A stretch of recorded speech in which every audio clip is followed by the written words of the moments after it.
واخيرا المسلسل اللي انا مستنياه من قبل رمضان، مسلسل خالد نور وولده نور خالد. فكرة المسلسل اللي هي بتقوم على المالتيفيرس والتايم ماشين، النوعية دي عامة من الأفلام والمسلسلات بتشدني جدا، خصوصا لو كمان معمول في إطار كوميدي. أنا مش هقدر أتكلم على شيكو لأن أنا بحبه جدا وبيضحكني جدا، فشيكو بالنسبة لي ده في حتة تانية لوحده على جنب. ممكن أتبرمج في حضنك.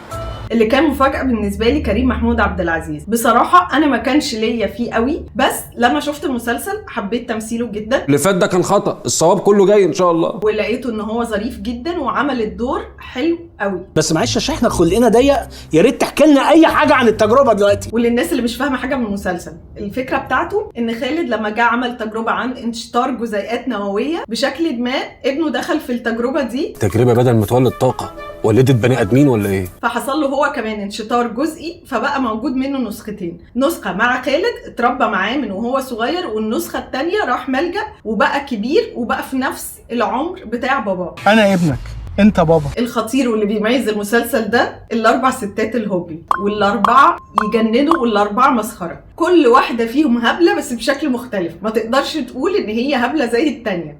فهنلاقي مثلا ان غاده مرات خالد دي هبلة وغبية، اللي هي كانت أساس المشكلة في المسلسل كله. ما أنا كنت براقب يعني باخد وقت. أما ياسمين مرات نور فهي هبلة وساذجة، لأن هي بتراقب على المطاعم وتديهم تقييمات وبتروح متخفية. أنا زبونة عادية جدا. كل الناس اللي شغالين في المطعم فاقسين إن هي واحدة من المراقبة، وهي الوحيدة اللي فاكرة إن هي متخفية وإن محدش عارفها. الحمد لله.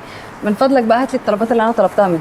أما يارا مرات بدر أخو نور فهي طالعة إن هي هبلة ومجنونة، بتقعد تتخانق وتعمل مشاكل على حاجات عبيطة جدا وتافهة. شكرا. لا المرة دي بقى سبب الخناقة واضح. أما بقى الأم الكبيرة اللي هي مامة نور بالتبني فهي هبلة وعبيطة وعاملة الدور خطير جدا. لا بس أنا لسه زعلانة. أما بقى مفاجأة المسلسل وهو ميكا. جاي تشتكيني؟ ميكا اللي اتربى بره فين؟ بره البيت، اتربي في الشارع. ده مسخرة وكلامه ملوش حل، انا مش عارفة اساسا هو قاله ازاي. في ناس كتيرة مش عاجبها الشخصية بتاعت ميكا. هيقول لي سوء تفاهم، مش حلو يا اخوانا تخلص على كوبايتين شاي ومعلش. بس بصراحة النسبة الاكبر عاجبها جدا الشخصية وشايفين ان هو دمه خفيف جدا. هو ده ميكا ابن عمي؟ بس اللي انا ما تخيلتوش ان الكلام بتاع ميكا ده هو كلام ناس حقيقية بتقوله، وان الكلام ده ليه معنى. شهادة وتحكيم. شهادة وتحكيم؟ انت هيكرموك ولا ايه؟ كرم ايه؟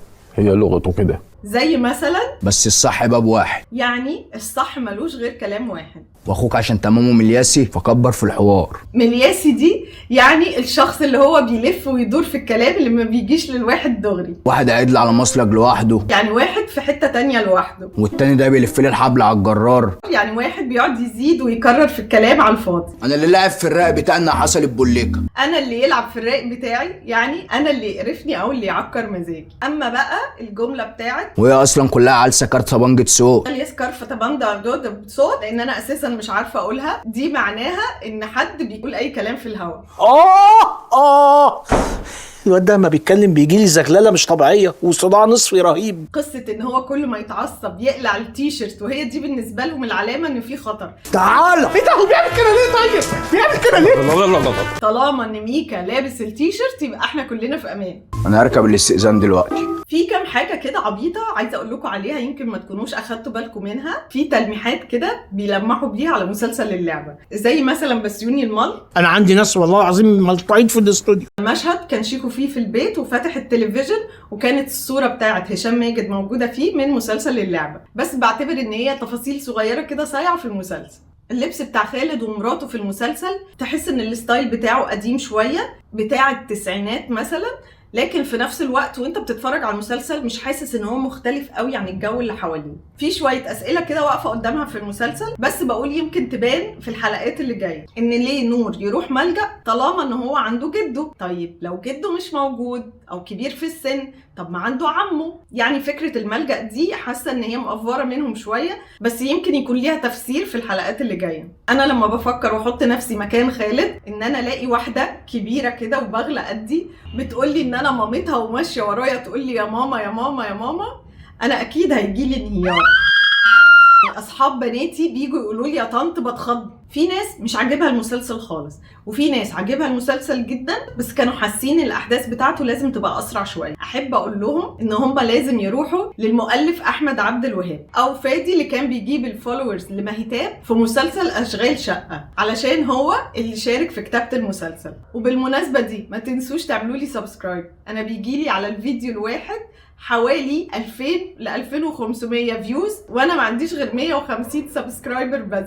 ازاي؟ اما بقى العالم هلال اللي كان بيحاول يساعدهم في حل اللغز، فهو ده اللي شارك معاه في كتابة المسلسل. اكتشاف غريب غريب جدا. انا كل شوية بحاول اتخيل المسلسل هيخلص ازاي، وعشان هو مسلسل فكرته جديدة وغير تقليدي فانا حاسة ان برضو نهايته هتبقى مفاجأة. فساعات بتخيل اهل نور بالتبني جابوا مهندس خالد ده وهو ممثل عشان يعمل شخصية بابا، ويحاول ان هو يخش معاه في اللحظات ان هم يكتشفوا مرحلة الأبوة دي علشان يحاولوا يخلصوه من العقدة اللي عنده من وهو صغير لما كان بينام ويصحى يحلم بباباه ومامته طول الوقت. او ان باباه ومامته بالتبني هما باباه ومامته الحقيقيين، يعني المهندس خالد ومراته غادة، بس عرفوا ان التجربة دي حصلت وبقى في منهم نسخة تانية، فهم قرروا ان هم يتنكروا في اشخاص تانيين علشان ما يتعرفوش ان هم اللي في منهم نسخة تانية، علشان نور يقدر ان هو يتربى في بيئة طبيعية اب وام نسخة واحدة بس. وحاسة ان بدر اخو نور الحقيقي اللي باباه ومامته خلفوه بعد نور، وخصوصا ان اسم بدر واسم نور العيلة دي بتحب السكة اللي فيها الاسامي اللي بيمشي معاها الانوار.